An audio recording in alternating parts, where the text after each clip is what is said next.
Thank you for the survey. Here are all the videos and some of the images taken during the survey. I aim to put it the right way up, but apologies if occasionally one or two films or videos are upside down or 90 degrees. The primary purpose is as a record of the conversation, the conclusions and recommended actions develop as we go along. I will list the items in the email and also on the YouTube video.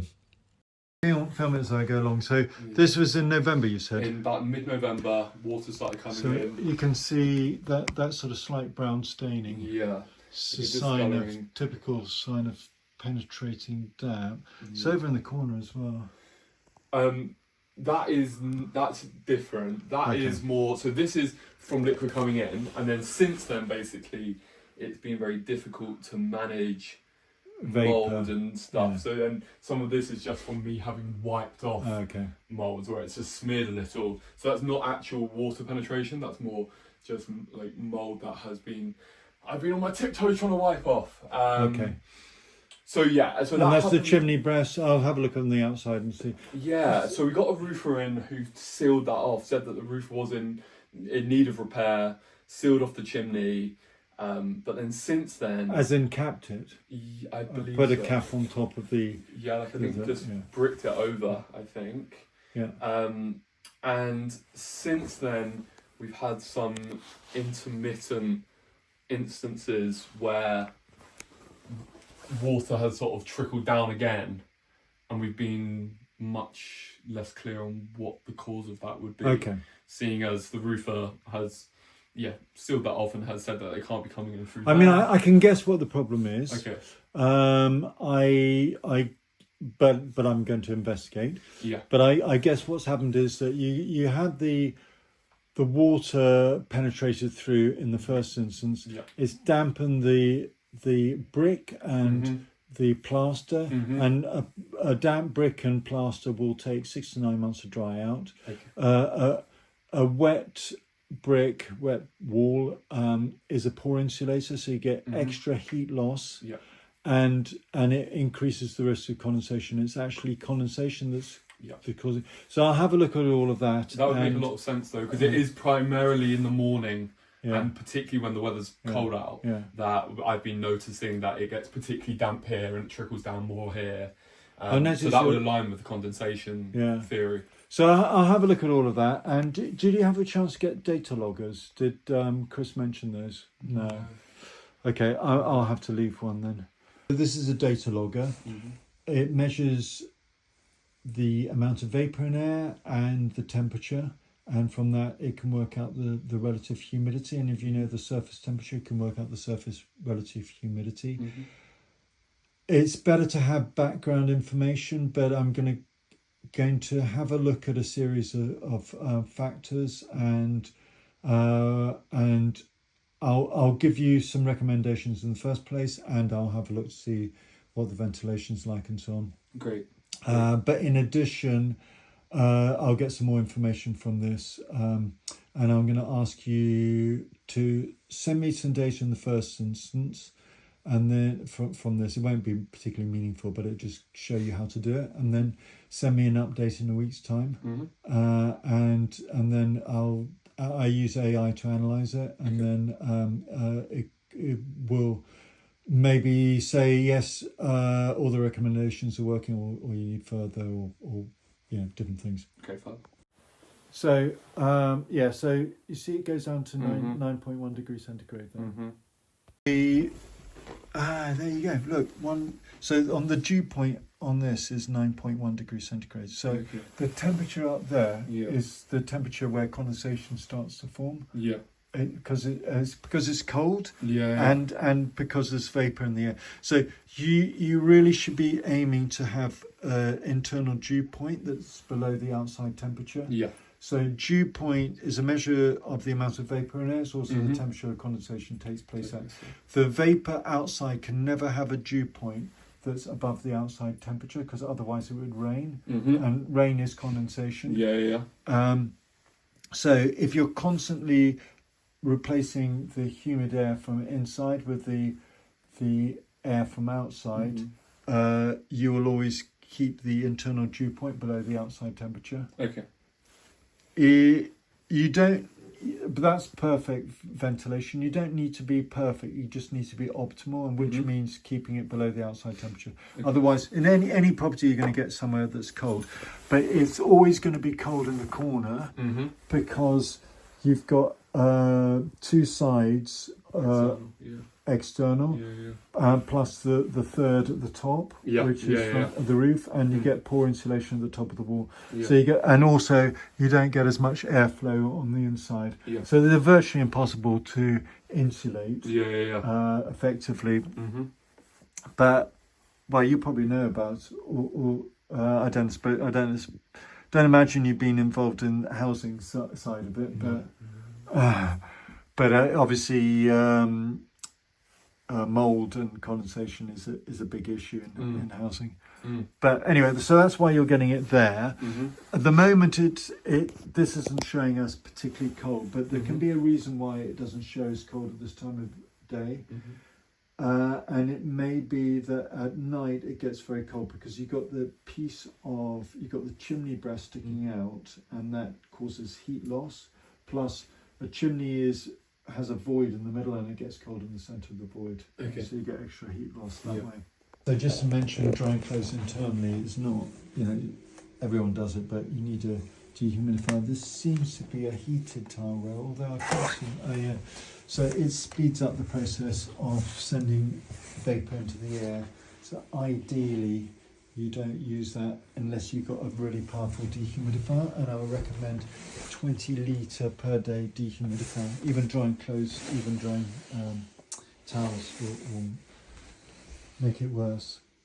So the bathroom vent is running at about 8.5, maybe 9.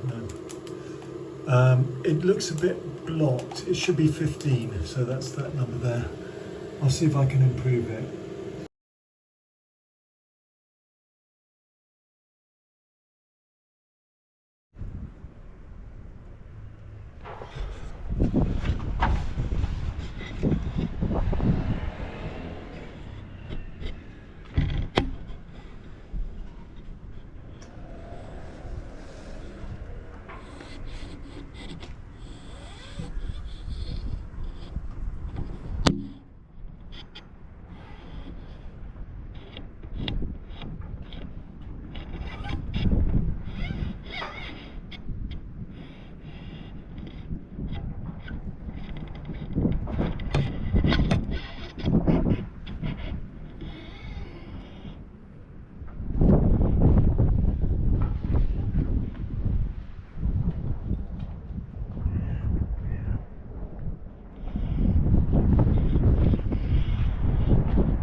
So the kitchen extractor fan isn't going anywhere, so it's just the air's being sucked up and it's coming out of the...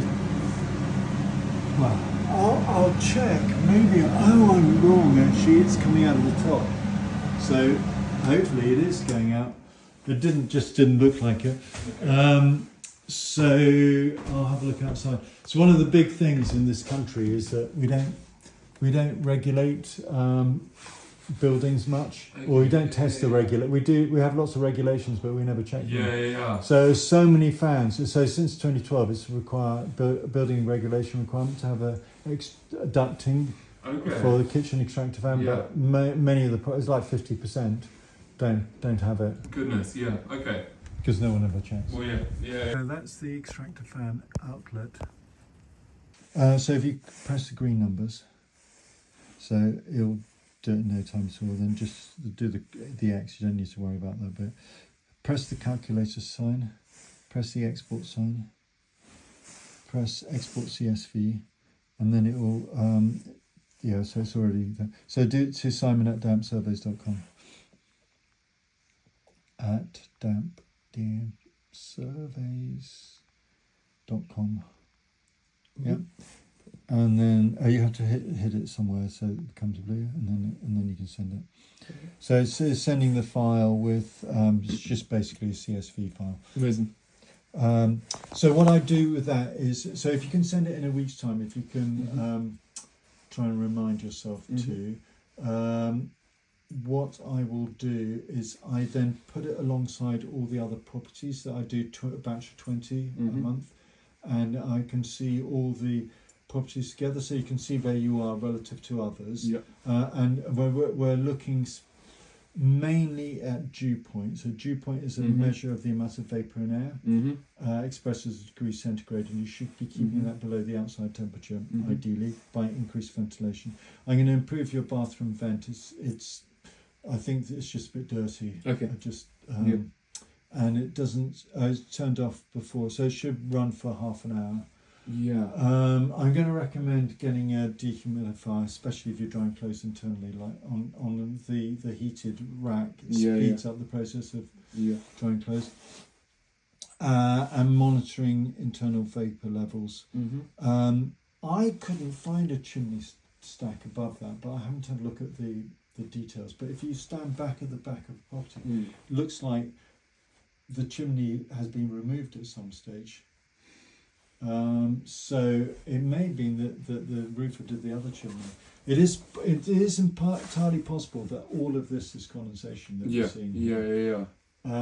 Because even though it does look slightly brown, it's a marginal, and sometimes condensation can bring up the colour from inside the coving and cause the discoloration. Yeah.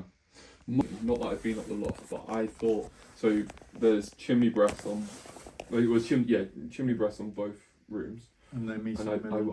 I assumed they met in the middle. Well, although the chimney breast over is much further along over there. Okay.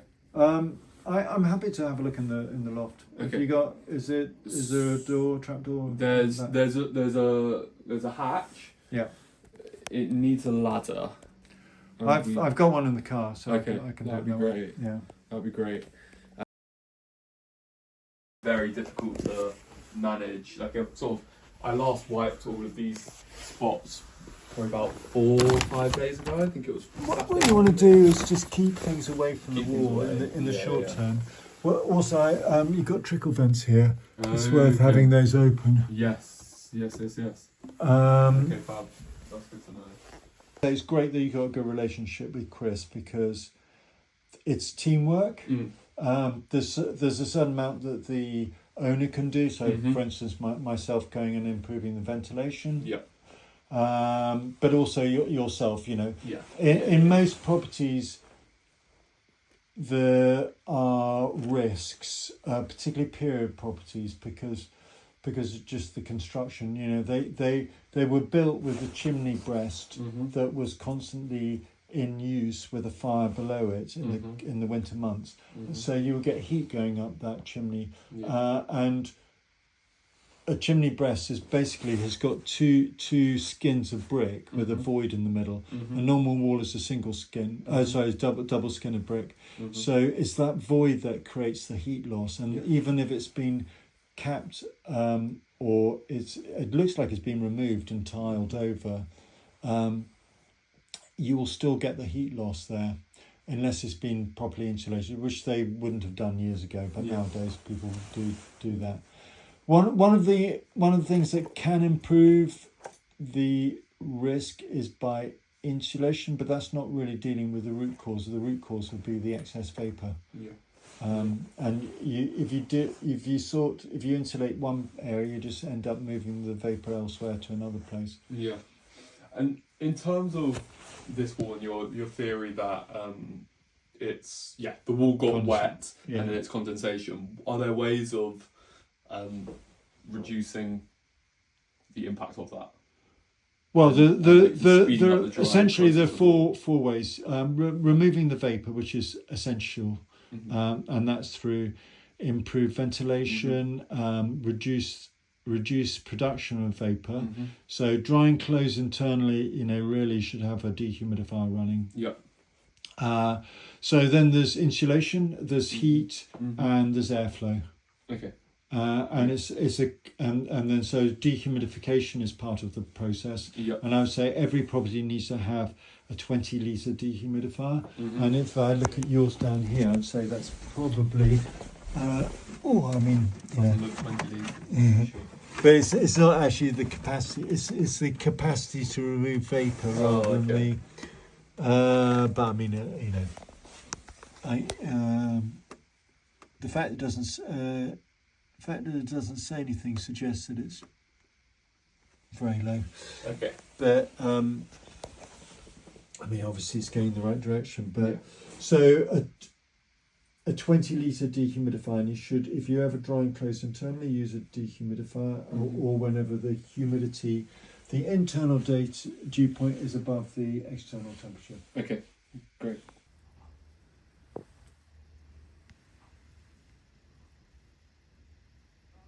You have got insulation there, which is great. Okay. I'll go in actually. Here's the top of the chimney, and you can see that just the very top that's left.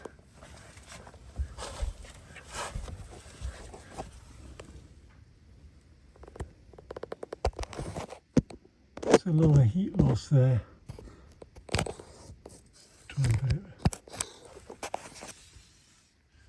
And no insulation here. Mind you, there's no insulation anywhere. I mean, I would say that would be a relatively simple thing to do. Should improve everyone's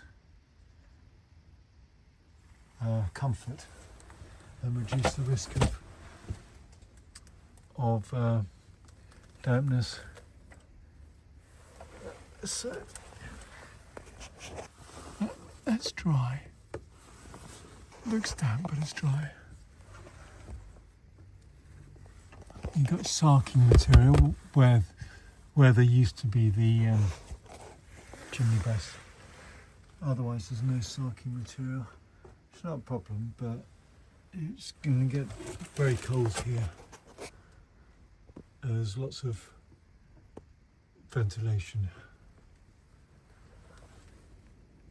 See through in gaps.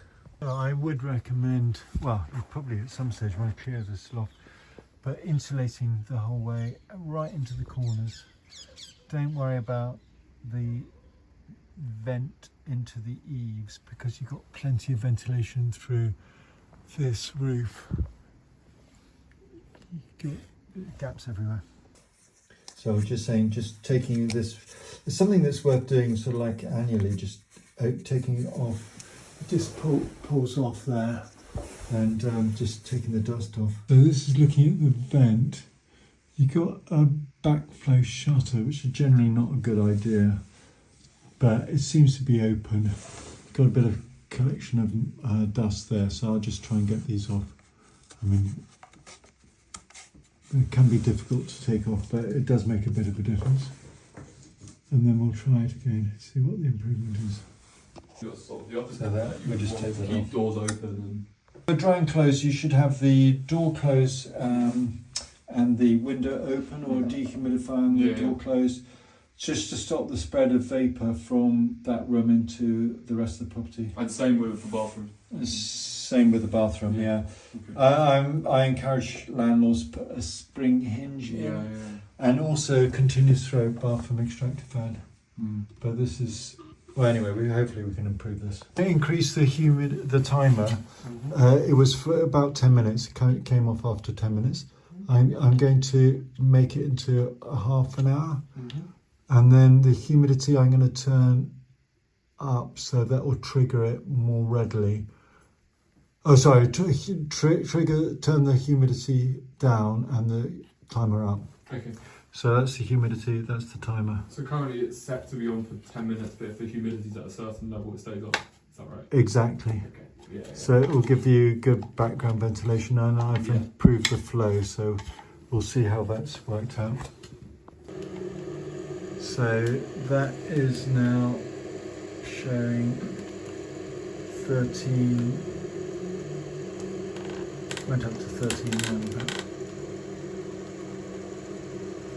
There's probably a bit of dust on the flaps at the back, but anyway, you're 13.6, so it's nearly 15. It should be fine.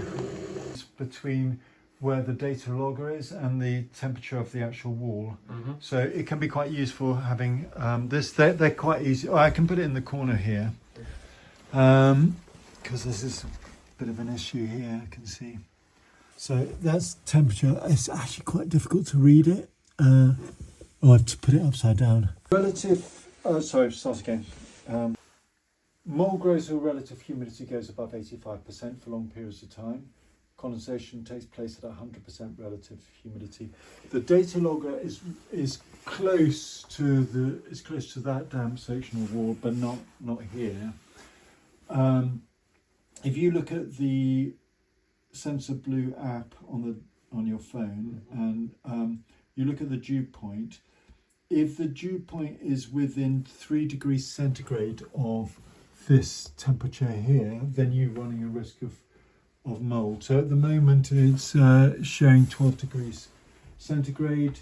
If the dew point shows 9 degrees centigrade or more, then you're running a risk of mold. And the reason that works is because, roughly speaking, every 1 degree drop in temperature increases the relative humidity by 5%. So it is at 85% relative humidity, roughly 3 degrees centigrade above the dew point.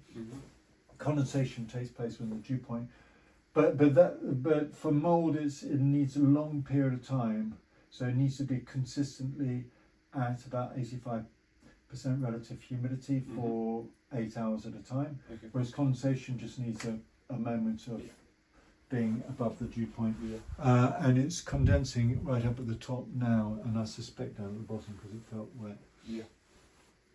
That's a function of excess vapour from insufficient ventilation, insufficient dehumidification, insulation is a factor, but also but the main cause is excess vapour, which primarily comes from occupation and respiration. So working from home adds about half a litre, roughly 3/4 litre per person per day from respiration, 1/4 litre from cooking. It changes a lot, depends on cooking styles, but you can reduce vapour production from cooking by cooking the tops on pots and pans. You can reduce vapour from bathing, from showering, by keeping the door closed and keeping the vent running. But I've increased the vent speed and the overflow, the overrun. Dry and close, so you use a dehumidifier to dry, so those are all four of them: respiration, drying, bath, and cooking. So and you'll get a little bit from the wall, but it's marginal. It's hardly anything. Okay. So I'm going to also recommend so you've got a specific risk up there, because the chimney breast has been removed. There is a gap. There is virtually no insulation there at all. And I recommend insulation around the chimney breast itself, but insulation in the loft as a whole, and a double ply as a thick. I think they're like 100 mil thick double ply. It'll probably cost 1,000 or so to get it, but I think it's money well spent. But if nothing else, just the top of this, because you're getting specific heat loss there.